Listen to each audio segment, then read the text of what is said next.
Okay, folks, good afternoon. Welcome to our webinar today. We're about to get started, so people can continue to drop in. But welcome to the first University of Waterloo African Alumni Association event. My name is Margaret Matumba, and we are honored to have you all here today. Our topic today will give us a great opportunity to understand how the Canadian immigration system works and options that you can consider. It is a topic that has been heavily requested by our membership, and we hope that you will find it valuable. Before we get started, I would like to briefly highlight some housekeeping details. This session is a 1-hour overview to immigration pathways to Canada, and it includes an introduction that I'm giving right now, the immigration presentation, and a question and answer session.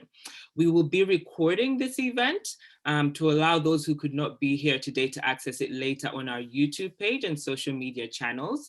We request that you are respectful. This is a safe and inclusive space. So be respectful in your comments and in the chat. Please mute yourself until the question and answer session. Throughout this webinar, you're welcome to put your questions in the chat function, and they'll be answered during the Q&A session. Please note that some of them may be answered during the presentation, but you will also be invited to vocalize your questions during the Q&A if you wish to do so. We will try as much as possible to get through all the questions, but if we do not, the responses will be incorporated with the copies of these slides, which we are going to make available to you later on. Alternatively, you can direct your questions specifically to our guest speaker's website. We'll also provide that information below, where he can directly communicate with you and answer them. The PDF slides for this presentation are going to be available at the end of the webinar, and the webinar itself will be accessible on our YouTube page, and I'll put that in the chat. Finally, please follow us on our social media platforms to stay up to date with relevant programming such as this. Now over to Liz to introduce our guest speaker today. Okay, thanks so much, Margaret, for the introduction. And myself, my name is Elizabeth Opio Onyango. I'm an alumni of the University of Waterloo who graduated in 2019 in the Department of Environment and Geography with a PhD in health geography specifically. And I'm originally from Kenya, and I look forward to this particular webinar with all of us here, and I really hope for a very informative discussion with our guest today, Steven Uhuotu. And just to introduce our guest, basically Steve is a regulated immigration consultant, and he is in a good standing in terms of his registration and all these kind of stuff that are necessary to be able to provide reliable information.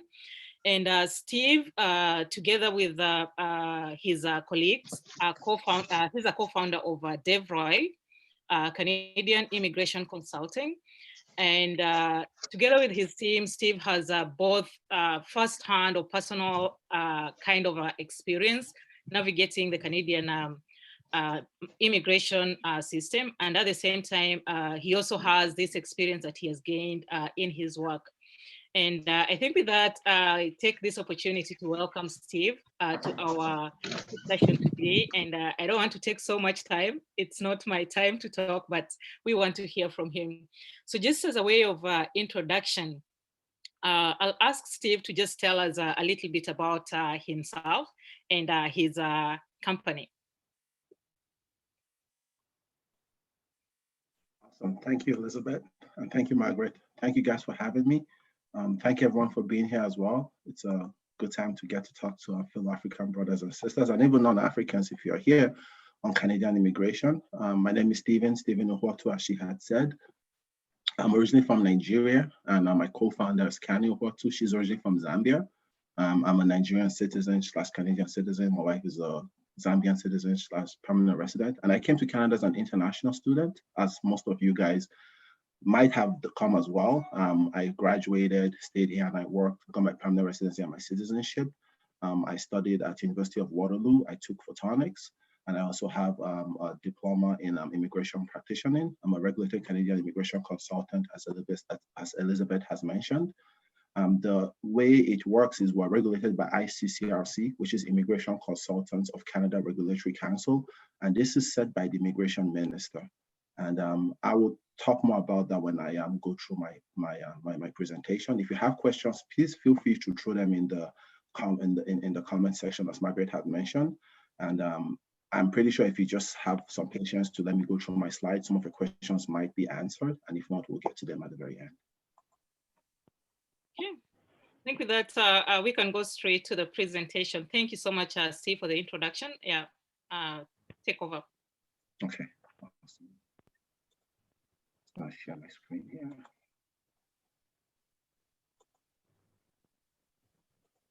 Put this on the screen. You guys can all see my slides? Okay. Yeah. So who we are, I've given a bit quick talk on that. And the immigration, when you talk Canadian immigration, sometimes people feel there are issues with immigration officers, or they feel this region doesn't like me. It doesn't really work that way. Immigration is all regulated by the Immigration Act. And I'm quoting the first section, I'll quote a couple of sections of the Act and the regulation as well. But this section I'm quoting is from the Act, and it's section 91.2. And that refers to me having the ability to be a regulated Canadian immigration consultant. And it also talks on the fact that people who you can pay money for immigration services. So right off the back, I would like people who are here and also people who would be interested in pursuing Canadian immigration to know that you either pay a regulated Canadian immigration consultant, you pay a paralegal, or you pay an immigration lawyer. So that goes into the topic of ghost consultants. There are lots of people, and I have come to experience, I've had experience with some of these people as well, who just have a good knowledge on Canada, they've traveled and things like that.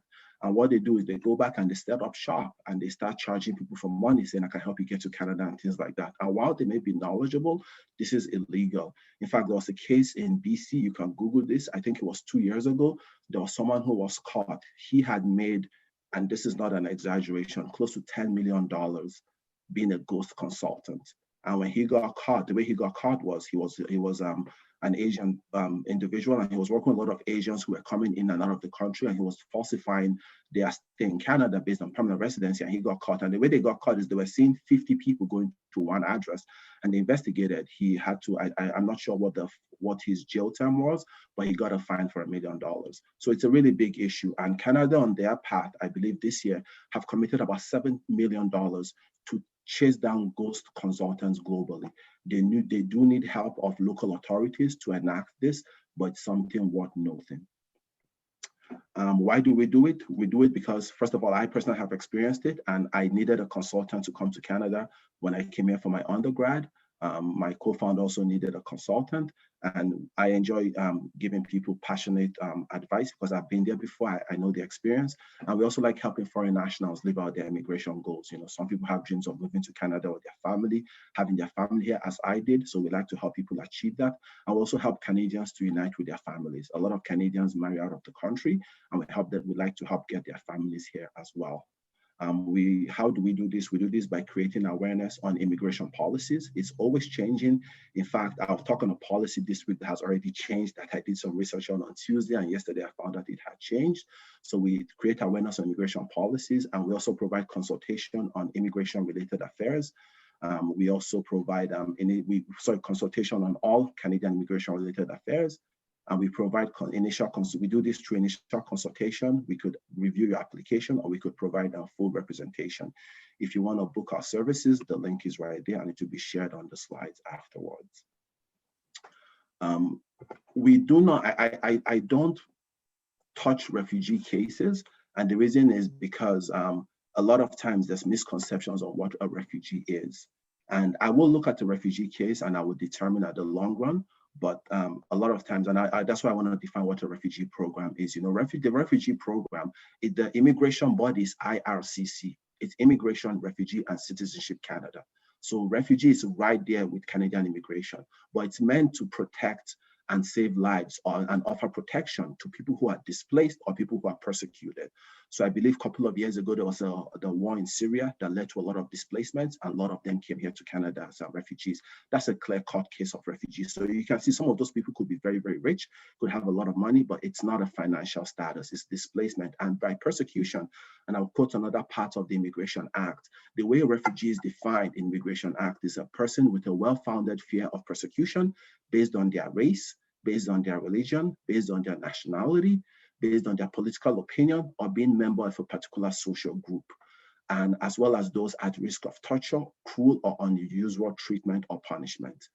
And so why I bring this up is this is the category you have to fall into. There are exemptions here and there, but most of the time you have to fall into this category, and you need to prove that if you are facing persecution, you have reached out to your local authorities to get help, and that help did not happen. You need to provide the evidence on that as well, which I'll talk on as well. If you currently have, if you're thinking you want to look at the refugee case, this is not somebody who I get a commission for. I have used him personally for immigration affairs. It's a Bellissimo Law Group, and they're in Toronto, so you can visit them and you can talk to them. They are a legit law firm, and I can vouch for them from a personal perspective. I get no commission on referring them. I just wanted to throw that out there in case people had refugee needs. You can contact us via Twitter, LinkedIn, or we're also on Instagram. And we have a lot of, we have our website and our email there as well.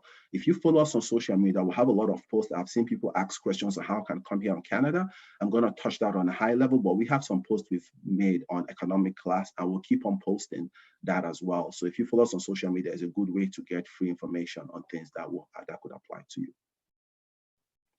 The agenda today, I will talk quickly on Canadian immigration processing. I will talk on tips for a positive study permit application, which is where some people are falling in. I've seen some questions coming. People are asking on how they can come here or transfer here. I will address those questions here. I'll talk on immigration streams for master's and PhD graduates, foreign nationals who are in Canada. This will also apply to undergrads as well. And I'll talk on also immigration programs for other immigration programs for foreign nationals outside the country. Maybe you have family or loved ones who intend on migrating here to Canada. I'll touch on those as well. Talk quickly on impact of COVID, and I'll go through your own questions. I'll just take a note of my time here because there's a lot of things to say on immigration. So this is a very, very high level conversation. One of these topics, just even tips on coming here for study permit application, I could have talk on it for hours. So this is very, very high level. And I want to give a quick disclaimer here. This is an overview on pathways to immigration. This is not a consultation. So this is generic high level advice I'm giving you. If you need consultation on your personal situation, please reach out to us. I will need to get personal details to provide precise information on your situation. So immigration policy, immigration processing, the whole immigration, the foundation of immigration is centered around the Immigration Act. It defines the objectives of the immigration. And I highlighted 5 of them here for you to know. There are 10 objectives in total, and there are refugee objectives as well. But a couple of things to take note of, the whole objective of immigration is based on the Act, and then they break it down to the regulations. And the objectives of the Act, the ones I've highlighted here, is to permit Canada to pursue maximum social, cultural, and economic benefits of immigration. And this is where you see things like economic immigration streams that grow out there, federal skilled worker, federal skills trade worker, Canadian experience class, because you help Canada grow economically by you working here in a skilled trade. It also provides to support development and of a strong and prosperous Canadian economy, in which the benefits of immigrations are shared across all regions in Canada. That is where you look at things like provincial nomination programs, where provinces can pick what the economic needs are. And when those provinces grow, it helps Canada's economy as a whole to grow. It also helps to see that families are united in Canada. That is where you look at family immigration streams, such as spousal sponsorship, sponsoring your children, or sponsoring your parents and grandparents. And even if you look at the way Canada has handled lockdown with COVID, part of the first things they opened was family of Canadian people being able to come here, even though there's a travel ban. Next, they go into things like, if you have extended family, your parents and things who have visas who want to come here, and then they go into people who are coming here on permanent residency, they go into students. But you can see family unification is a big part of Canadian immigration. It's also meant to support and assist the development of minority official languages languages communities in Canada. Look at it this way, like Canada is bilingual. There is French and there is also English, but French is not really spoken that well across many provinces except Quebec. So Quebec has its own immigration processing stream, which is very separate from Canadian other provinces and their own stream. And the goal of the Quebec immigration stream is to promote people who are bilingual and who preferably speaking French, to promote that culture in the economy. It helps with also to protect public health, safety, and to maintain the security of Canadian society, and to promote international justice and security by fostering respect for human rights, and to deny access to Canadian territories, persons who are criminals, and security. And this ties into inadmissibility. I'll talk on the first one, public health. Most people who come here, you do a medical exam, and if people have, medical conditions that are considered to be excessive demand, they are not usually allowed to come in. There are certain criteria that apply, but it's meant to protect, because Canada has a free healthcare, it's meant to protect that as well. And you look into safety of Canadian society. That's why sometimes if you're over 18 years of age and you've lived in a country for over 6 months, any country living for over 6 months, if you're coming here for school or something, you need a police clearance from all those countries to make sure that you are safe when you're coming, to make sure safe people come into Canada. So it's really big on protecting and healthcare and security here. And also, it's also meant to work in cooperation with the provinces to secure better recognition of the foreign credentials of permanent residents and their more rapid integration into society. This is where you look at things like your ECA. When your education credential assessment is done on a federal level, those are things that people can use, foreign nationals, to secure jobs in Canada. And ECA, I'm used to talking in acronyms, so if I do, please feel free to let me know, Margaret or Elizabeth. ECA is an education. Your ECA is your education credential assessment.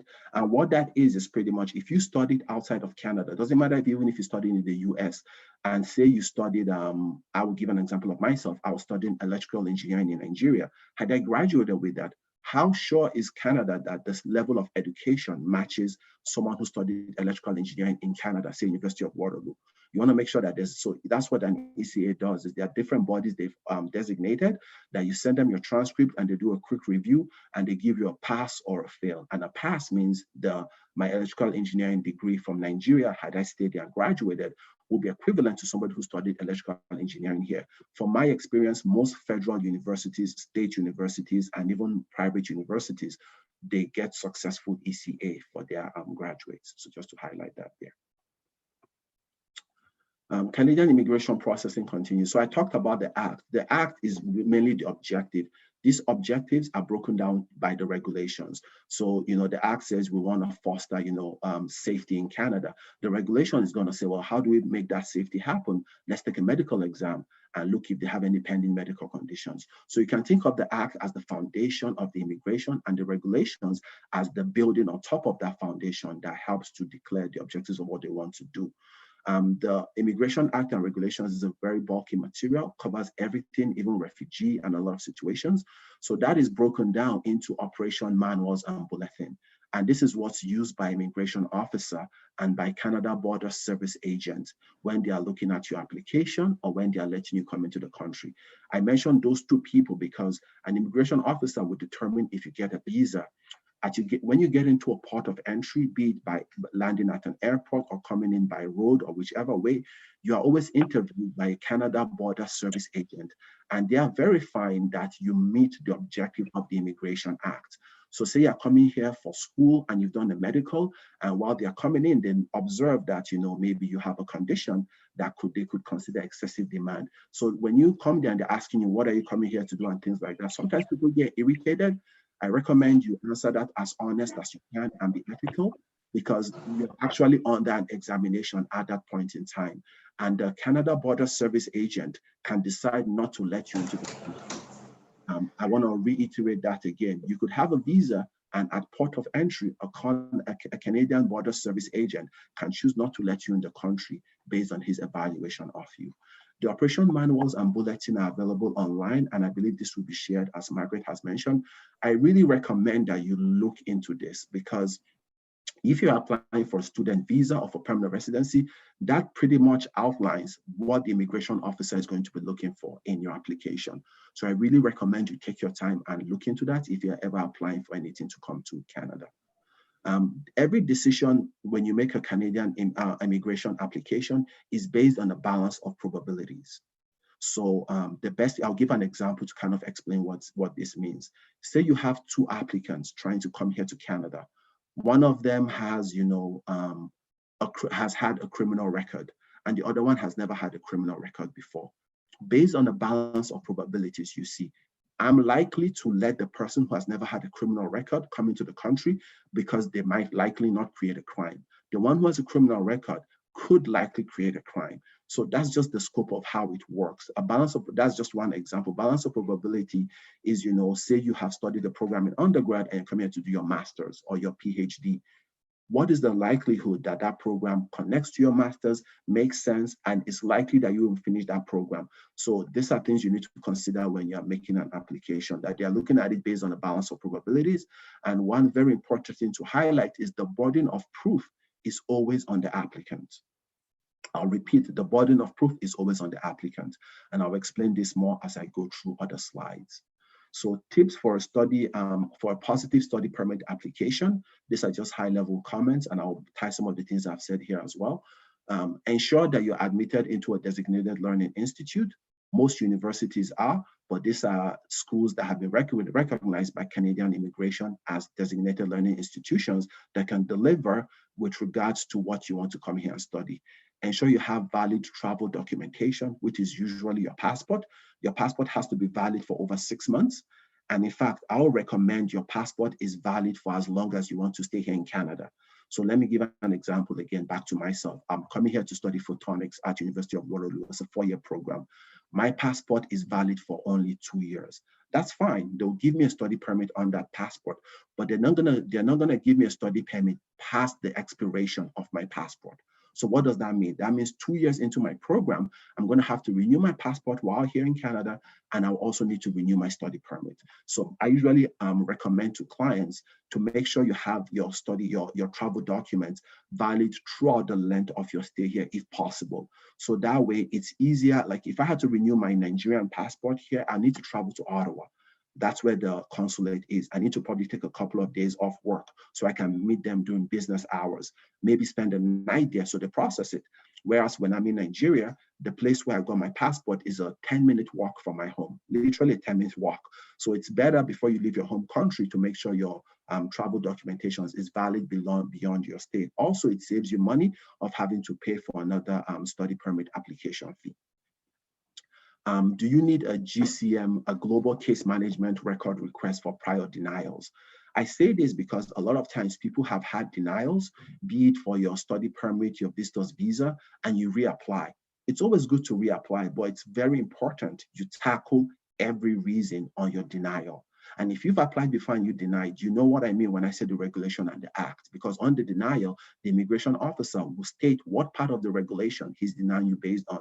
If you go look at the operations manuals and bulletin, it will tell you what kind of evidence you need to present to overcome that denial. So that's a very good resource to always kind of gives you an idea of what they're looking for.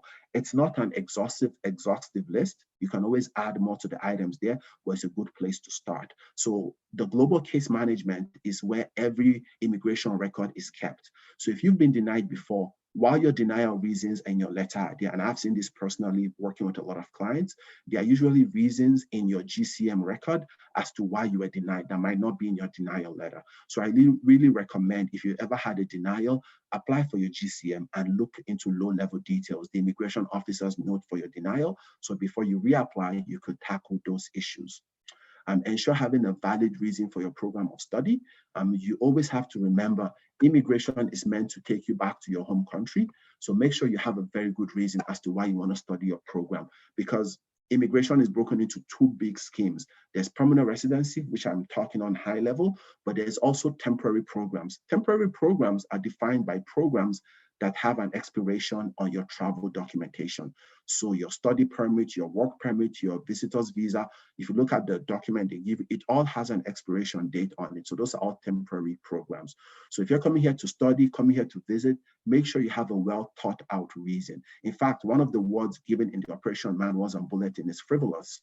Don't have a frivolous reason for wanting to travel, something that's not well thought out.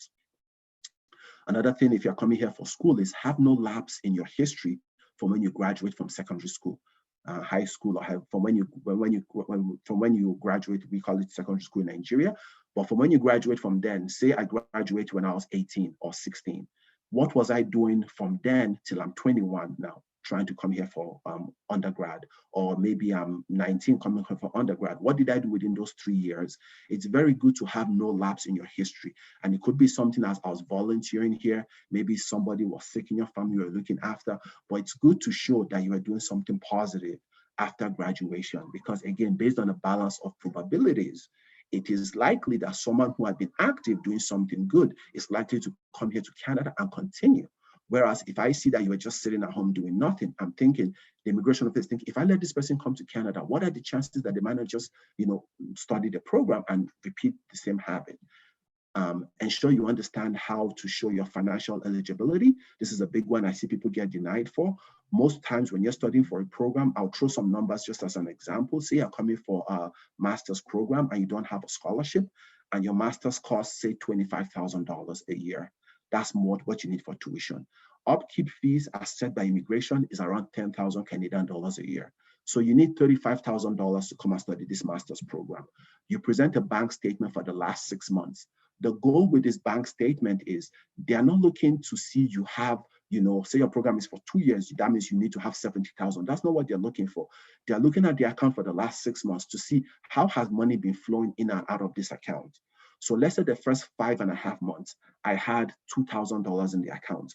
Then the last 2 weeks before the 6-month period I'm showing my bank statement, I have 20,000 coming, 40,000 coming, $50,000 coming.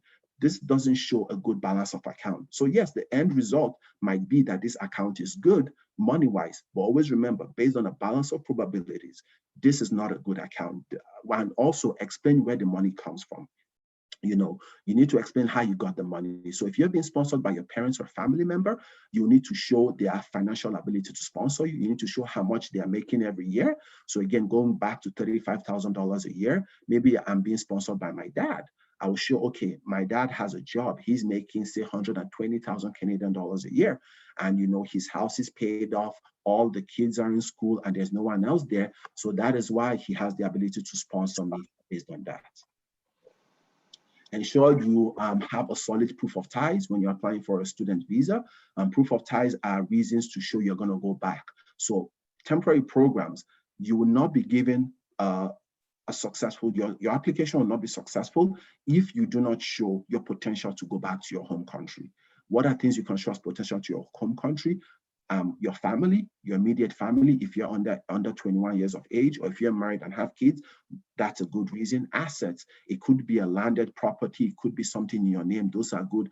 And potential jobs. And I want to highlight potential jobs because, again, I came here as a student. My dad had assets he could put in my name, but some people might not have that opportunity, and that's fine. What you could do with potential job is, let me go back to the electrical engineering example. Say, for instance, Nigeria now, I'm just giving an example, they have a plan to go into solar panels. The government has said, you know what, we want to change the country and have them focus on solar panels. This is very good.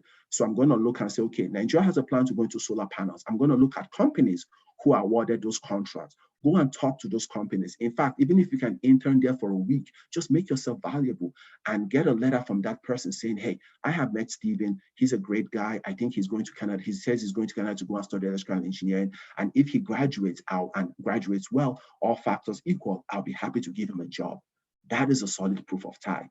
It doesn't only show your proof of tie to your country, it shows that your reason for studying the program is well thought out. This is not a frivolous person just studying something random. So those are different proof of ties you can use. You can use a combination of them as well, but these are things to always consider.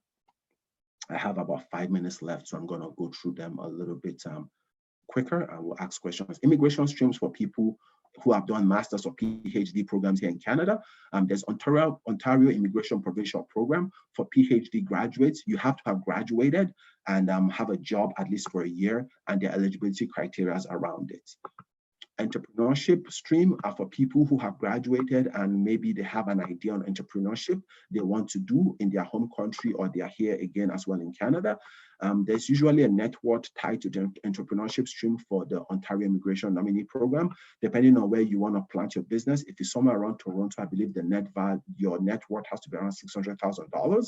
If it's somewhere outside of GTA, something around $400,000.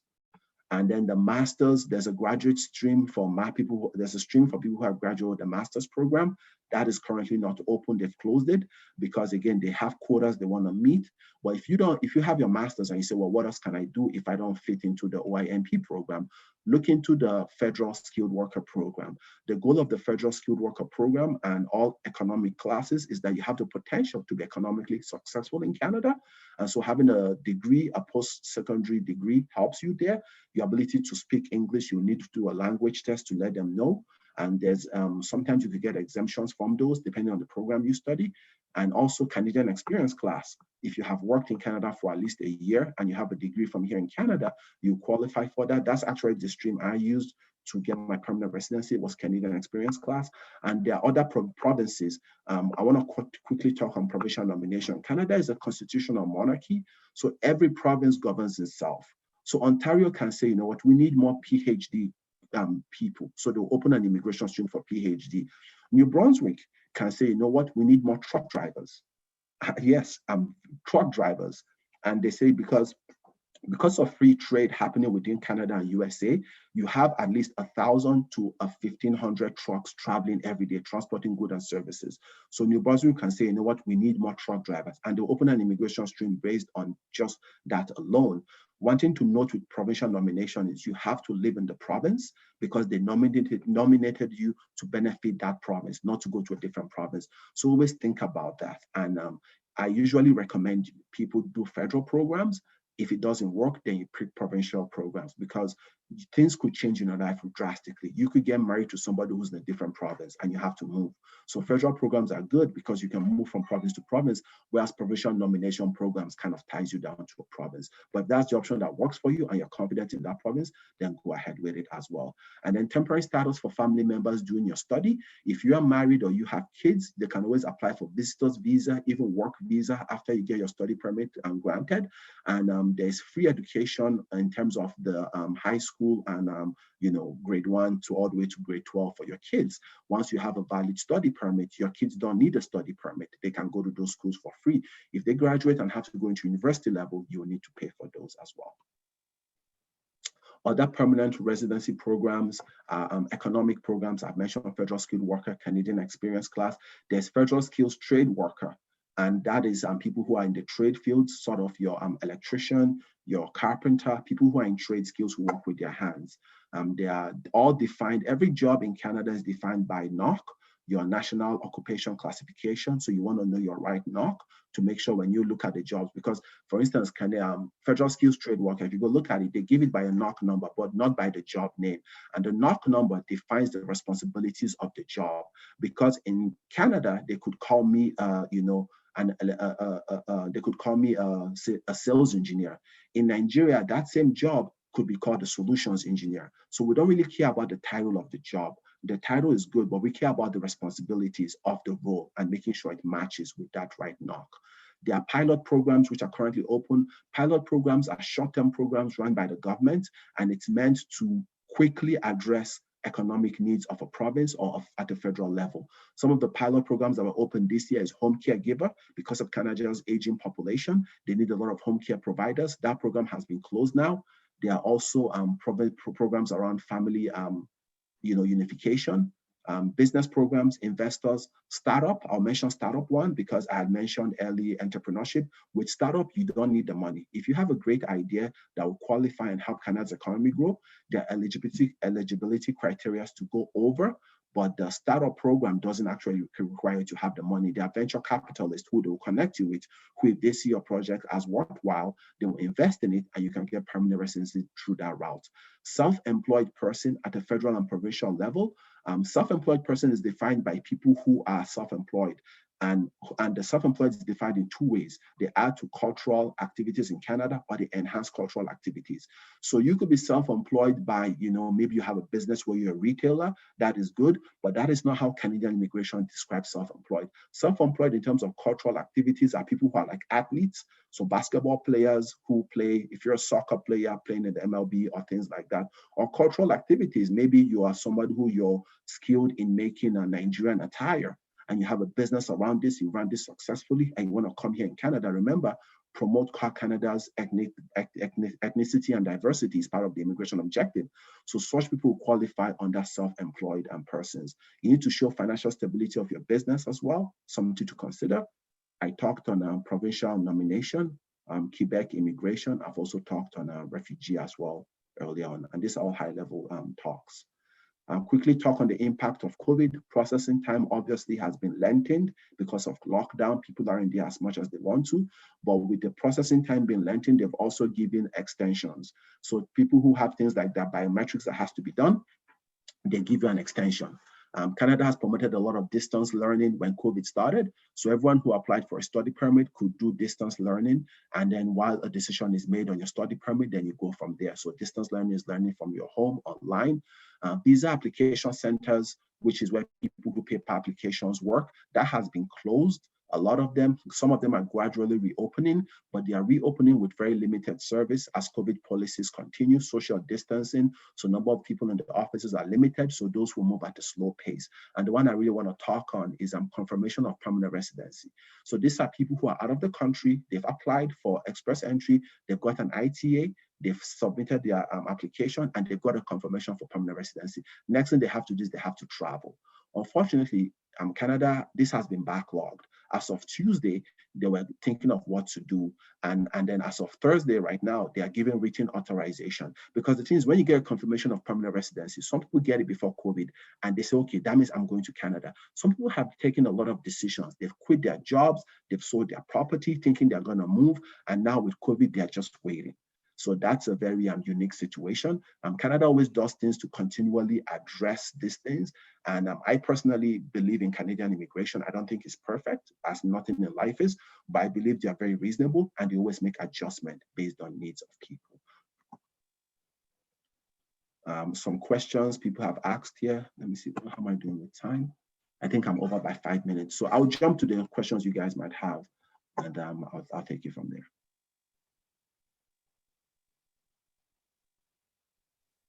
Thank you so much, Steven. That was a very informative presentation. If any of our attendees would like to vocalize their questions, we are now in the Q&A session. Please feel free to do that as we wait. But Elizabeth, you can maybe bring us the first question. Yeah. Thanks so much, Steve. And I think that was quite informative. It's really nice to listen to some of these particular issues. And one thing that comes to mind, I feel like we've addressed a lot of issues pertaining to people who are migrating into Canada as new students. Assuming we have alumni, because this is more of an alumni organization, and we have people who have transitioned from being students into being now within the work permit field and that kind of stuff. So what are some of the key opportunities that exist for this particular group of individuals? And what are the steps that people can really take to address some of the issues that they experience? For example, you've moved from being a student, you don't have access to university services, but now you are in the field and you don't really know where to go. That's a very, very good question. So say you graduate from university, I'll start with what you need to do right off the back. You need to apply for a postgraduate work permit, and that's going to enable you to work here in Canada. It's given based on the length of program of your study, but it will max out at 3 years. So with your postgraduate work permit, something to be very mindful of is the job you're doing. So you went to university to become a professional. Try and land yourself a professional job as soon as possible. And thank you for your question. I'm going to segue around it and give some comments around that. So, your job, I talked of NOC, the National Occupation Classification. Economic streams there have to be NOC 0, A or B. NOC 0 are people like your VP and CEOs. That's not an easy gig for someone to land after graduating school. You grow into those most likely in your career. But NOC A are for professionals, people like your doctors, your engineers, and things like that. So if you graduated from those degrees, make sure you kind of have a job in that field. NOC B are mainly people who are in the skills trade. So like your people who went to colleges, maybe kind of landing a job in that field. So let's say you graduate with a master's program and it's really, really hard for you to find a job at that level and you kind of have to build your way up there. That's fine. Just make sure that your job is at least NOC B. Don't go for a NOC C or a NOC D job. I have seen people make that mistake. They work at NOC C at things like your call center jobs, jobs that require you to have high school. That would be a NOC C. And NOC D are jobs that don't require you to have any training whatsoever. You kind of learn on the fly. So, you can do those as your side hustle to get some extra cash, but make sure you're doing a job that's at least NOC 0, A or B, so your immigration is sorted out while you push your way forward. And I can share personally my experience as well. When I graduated, I graduated with photonics, and my first job was actually as an optical technician in a manufacturing company. I did that for about a year, and then I got my permanent residency. And at that time, I was actually thinking of going back to Nigeria, and that is when a professional job opened within my skill set. And that is how I could navigate my way. But I was not going to take anything below at least that kind of a job because it has to help me immigration-wise. I've seen people who graduated, they are looking for a job, and you can easily settle. Always stay aggressive. That's my real advice to you. Stay aggressive and don't settle. You work so hard to get your degree. Paying, it's very expensive if you convert it to our funds in African currency. It's very expensive. Someone invested or you invested in it. Make sure you use that degree for what you graduated for. Don't go and start working at, McDonald's or pick up Uber and start being an Uber driver or delivery. Those are all side hustles, but don't make a side hustle your full-time gig. Thank you for that, Steven. We have a question in the chat. And if anyone else would like to vocalize their question, just put your name in the chat box and then we can call you up. So Christine says, thanks, Steven. I have a question. If a person is planning to apply to a graduate program in Canada, but has had a denial from either the UK or the US, does that affect their prospects of getting approval for a student visa? There's no issue with that. If you've denied US and Canada, because of how close we share a lot of information. So if you've been denied in the US, they will see it. But there's really not an issue with that if we're just denied. Where it becomes an issue is if maybe you were in the US and maybe you got deported because you extended your stay. You became an illegal immigrant, or in the UK or in any of these major countries. If you were there, or maybe during your visit there, or there's a warrant for your arrest there, or you had something illegal going on there, that is where, yes, it will be an issue. But if you were denied, it will not really affect your application. But I'll strongly recommend you look at the reasons for your denial and go back to the operation manuals and bulletin and see, does that apply to Canadian immigration? US might deny you for lack of sufficient funds. If you come to Canada, you're still going to meet that same issue. So look at how the operation manuals and bulletin describe funds and make sure you're well prepared for that. Thank you. Does anyone in our audience want to share a question? Please feel free to, okay, we have a question here. How can nurses immigrate to Canada? Is there a program for them? Absolutely, that's a very, very good one. So one of the pilot programs I mentioned for home care provider was actually centered around nurses. Now, this is a very low-level job for a nurse because, it's not really, it's a home care provider, but you do need a degree for that. So that pilot program, when pilot programs are open, and one of the advantages of pilot program is there's something called a LIMA. It's a labor market impact assessment. That is something the Canadian government has done to protect Canadian citizens and permanent residents. And what that means is, say company A wanted to hire a nurse. If the job is not LIMA exempt, they will need to prove that they've tried to hire a Canadian a permanent resident and they couldn't find that such a person by posting jobs, and they have to provide everything by evidence, then they go outside of the country. So usually jobs that are not LIMA exempt are very, very hard for foreign nationals to get. But with your program of nursing, I can tell you there are pilot programs around nursing and there are provincial programs around nursing as well. So you can definitely get that done. But the first thing you have to do if you're coming here to study in nursing is you need to convert your degree, your qualification. So there are bodies involved because every job, nursing is a regulated trade. I believe it's called the College of Nurses in Ontario. That's who regulated nurses in Ontario. BC has its own regulation. Quebec, every province have their own regulation.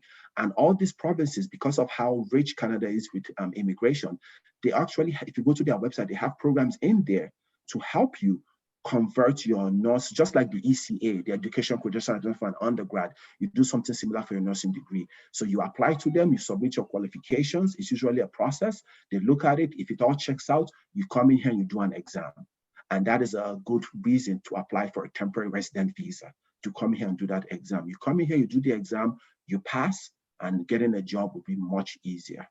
So that will be a pathway for nurses. The same thing applies to doctors. The same thing applies to teachers and all these trades that are governed by regulations, by a regulatory body, sorry. Somebody asked, I can see one from Abigail, I have been denied once. How do I get access for my GCM request? You can feel free to reach out to us. We can do that for you. But with immigration, I'm very, very transparent because it's all about giving information. If you have a friend who's a Canadian citizen or a permanent resident, they can also apply for your GCM for you. There's it's done through ATIP. That's access to something information. That's the body that does it. And there's a consent, a form you will sign. Once they sign that consent form, you give it to them, they submit that, and they submit evidence of either being a permanent resident or a Canadian citizen, and it takes about 30 days. And there are two types of GCM you can apply for. You can apply for GCM from immigration officer's note on your file. It shows you the whole processing of your file. It's about a 40-page document. So some of them are irrelevant. Usually the last 2 pages has every note that was given on your file. And you will look at what was the strength. You can pretty much do a SWOT analysis, strength, weakness, opportunities for improvement, and threat on your application by reviewing it. And there's also GCM for look at documents you submitted.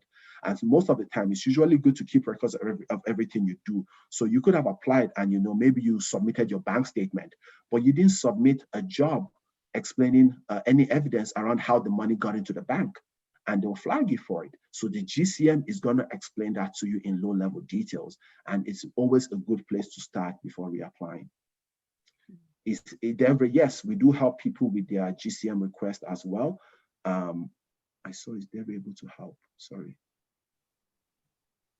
Sorry, Steven, we had a question up above that came through your website, and it says, if a young family in Nigeria, husband, wife, and 4 children, all under 10 years back home in Nigeria wants to immigrate to Canada, what pathways are available? The couple own a small to medium business and both are university graduates. Awesome, that's a very good case. That person has some knowledge with Canadian experience because they mentioned the age of the kids, and that's something I'll mention as well. If your kids are under 22 years of age, when your application is processed, they are considered minors. So whatever happens to the principal applicant happens to the whole family. And on the counter side, one family member also affects the whole family. So before I answer your question, I want to explain what that means. You're all going to do a medical exam. If God forbid, for some reason, one of that family member has a medical condition that is considered excessive demand on Canadian immigration, things like cancer, multiple sclerosis, and things like that, that whole application is going to be denied. Because remember, Canada, the objective, we're uniting families, we don't separate families. So we're not going to say, family come and then leave that your child for that reason. Everyone is going to get denied. So that's how that will work out. So good thing I'm mentioning the kid's age. With regards to yourself, so yeah, from what I've concluded is you are both self-employed, I'm curious to see what your job is and what your business is like. Would you qualify for the self-employed pathway? If that doesn't work for you, that is fine. You just need to look at your skills you've done within your job, and rather than give yourself a title of look at the duties you've carried out, and rather than being an owner or CEO, break it down to something else. Maybe you're an operations manager. Maybe you're an accounting, however you want to look at it. So break down your duties in the job and then look at the NOC and get a NOC that matches your skill set. When you get those NOCs that match your skill set, you now go back and you see, okay, is this NOC going to help me for a provincial nomination program? Is there in demand there? If there's no provincial nomination program, you will likely qualify for a federal skilled worker because you both have undergraduate degrees. You will need to do an ECA because you didn't study here in Canada. I recommend Wes in Toronto. Those are the people I've worked very closely with for numerous clients. And then you will need to do a language test. And what I really recommend with such a person is reach out to us because everything is done on a point system. I didn't go to low-level detail on federal skilled worker, but it's scaled on a point system out of 100. For you to be eligible for a federal skilled worker, you need to score at least 67 points out of that 100. So if you come to me and you talk to me, most people come to me and they've done a language test already. And I said that was a big mistake because you need to have a goal when you go to the language test. I'm going to break down your points. Your language test can give you a maximum of 24 points. And maybe based on your age and job experience and things like that, that's exactly what you need to go over to 67 points. Also, with the language test, you need a minimum score of a CLB, a Canadian language benchmark of 7 in each language category. So I've seen people who did the language test, they score very high in 3 categories, and 1 category, they don't score so high. And they tell me, oh, I have an average score of this. That's great. But they're not looking at the average score. They're looking at your ability to speak, to listen, to read, and also to write English. Those are the 4 skills they test in the language test. So I would really advise that person to reach out to us. I've given it from a high level, but let's talk on details on your file and see what you need to do, and I'll set you off on the pathway on what you need to do. In an initial consultation, I usually set you off, and if you feel you are savvy and you want to do this independently, go ahead. Like I said, I've won the heart of having a consultant deal with me before, and I very much understand how funds are back home. So it's not only about the money, it's about making sure that you understand what you're doing and you're on the right path. Yep, there's another question from Ruby, and it's in regards to our earlier question. So she's saying that as regards the question you are answering, someone who was denied for lack of ties by the US and applied to Canada and was still denied because of the same issue, but the person wants to reapply to Canada. What advice do you have? I recommend we start by getting your GCM, your global case management on your denial. Let's see, how did they interpret the ties you submitted? What was lacking from it? And how can we beef that up? And also I'll recommend right off the back that you start looking at solid proof of ties based on your master's program. If you're fortunate to have a land or something in your name, that's good, your kids, but remember the one I gave on your potential job opportunity. So you're studying a master's program in what's this program you're studying? How is it going to benefit your home country? And can you go and talk to people who you feel it's going to benefit and see if they need your skill set? And see, can they even write a letter of recommendation about your involvement with them, and how that can help you in that country. But for such a person who has been denied before, I would not recommend reapplying off the back. Again, this is not a consultation. This is just a very high-level overview of my perspective. But I would recommend you start with ECN and understand why you were denied. You have to really understand that, because sometimes maybe you need a couple of months to start preparing documentation before you apply. And something I also want to mention, every immigration stream you go through, make sure you look at the eligibility criteria, because that's what makes you qualify. So I can tell you right off the back, people who want to come here, if you've not done a language test yet, you are not eligible for the program. You have to first do the language test. So just consider that as well when you look at immigration streams. Mm-hmm. And Ruby also has another question on top of that. So how long do you need to work coming in as a master's student before you apply through the Canadian Express class? So I need to, are you currently a student or are you a worker? Because so let me take it the way I think I understand this. You've already graduated from a master's program and you're now working with your master's degree. To an extent, I think that it's maybe she's not yet come, and it might not be clear to her whether you first of all need to work back in your country before you can apply for a master's program to come to Canada. No, you don't need to work to apply for a master's program. That's not part of the eligibility for master's. Master's is mainly you finding a supervisor. For my case, I've seen with international students is if your program requires, supervisor. Some master's programs do not. The one that are mainly theoretical based, the ones that are thesis based, usually require you to have a supervisor. So I'll recommend you make sure you have yourself a supervisor if you're coming here to do a master's program. And see, undergrads usually don't get scholarships for international students, but master's program, if you have a supervisor, you're eligible for a lot of scholarships. So it's something that, and your grades have to be converted. The way we look at grades I can speak for Nigeria, is different from how Canada looks at grades. So don't look at maybe you graduate first class, upper or second class. That doesn't matter. Look at the actual grade. That's what matters. Was that a 60? Was that a 70 average or a 90 average? Most scholarships require you to have at least an 80 average, which is an A- in Canadian standards. I don't know, Ruby, do you want to speak out for yourself? I might be putting it in my own way. Okay, I think I'll speak for myself. Yeah, please. Okay, I'm currently a master's student at University of Waterloo. My program is 2 years and it's a course-based program. So I don't get to have supervisors, like you said, for thesis-based. So I'm saying, okay, when I finish in 2 years' time, how long do I need to work before I apply through the Canadian experience class to start? Okay, I get your question. It's a minimum of 1 year work experience with your degree. And you took a 2-year program, so you most likely get a 2-year postgraduate work permit. So what you want to do is before you wrap up your program, start looking at what the job market is like. To be quite honest, if you have to do an internship, go do an internship maybe when doing your off time, or do a part-time internship in a company so you can land that good job. I'm not anything involved in HR, but I usually advise international students coming here for undergrad to pick a co-op program option. Because like I mentioned with myself, even though I started off as a technician, there were many people who graduated, good grades, were all on the dean's list, who could not even land that job because I graduated during a recession period.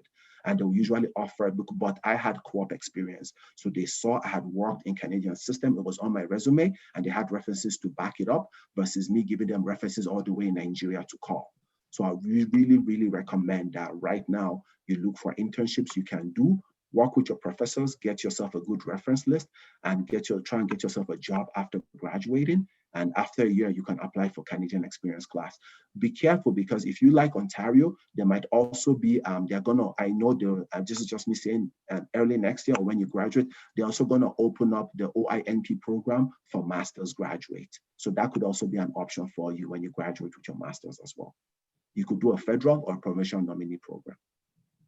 Okay. And I'm wondering, Steve, if you could also talk about the 1 year experience, because to an extent, I feel like it's more of the number of hours that you've worked than it being like exactly 1 year. Yeah, thank you, Elizabeth, for that. Immigration is it's fun. There's so many, low-level details. So when they say 1 year work experience, means you have to be paid. It's not a volunteer base. So the internship I was saying was before you graduate. It has to be paid. You have to have a salary, and you have to do at least 30 hours a week. That's what's considered full-time. Now, if you maybe get a part-time job somewhere here and you get a part-time job somewhere there, you can combine different part-time jobs, within that same span, but it has to show that you're doing at least 30 hours per week. And something I'll also mention to you is that make sure it's up to you, but try and make sure if you could, you are employed while your application is being processed and while you get a permanent residency. If not, you see, when you are employed and you're working, there's something called a low income cutoff, LICO. That is not considered when you have a job, because you already have a job. If you say work 1 year and you've applied and you're most likely going to get it, then you say, you know what, I don't want to work, I'm moving back to wherever you're, Nigeria or a country you're from, and you go back there and you get a permanent residency, and they're going to say, okay, you've got a permanent residency. The LICO comes in with that, because if you don't have a job, they need to know, because remember, Canada has a healthy welfare system. So they want to be sure that you're not going to take advantage of the welfare system. So currently for a single person, if you're not married, have no kids, a family of one person, it's I think around $13,000. you need to show that much cash in your bank account if you don't have a job. So for you to come here, and the way they calculated our numbers, that's how much they assume you're going to need for at least the first 6 months to settle down here before you get yourself a job. Thank you, Steven. We're at the top of time, so we're wondering, we can give a few minutes if there's any additional questions. Ideally, just unmute yourself and vocalize those questions. Otherwise, if there are no additional questions, Kani, if you could do us the honor of just dropping your email in the chat so that you can follow up with Steven later on a personalized consultation way, then you can do that as well. Otherwise, we could wrap up. So we'll just give a moment if anyone has any additional questions.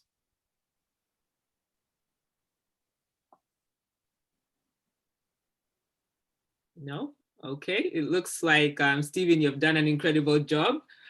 You have addressed and exhausted everything that we would have liked to do to highlight today. Thank you so much for joining us today and for offering your expertise. We definitely appreciate having you here. For all our attendees, if you need additional support, the email has been put in the chat. Please follow up with Steven directly and he'll be able to advise you on a personal basis. Otherwise, this webinar will be available on our YouTube channel. I have also added the slides in the chat box in case you want to save them and look back on the content and figure out what you need to do next. Otherwise, have a lovely Friday and a great weekend ahead. Bye. Bye. Thank you so much, Margaret.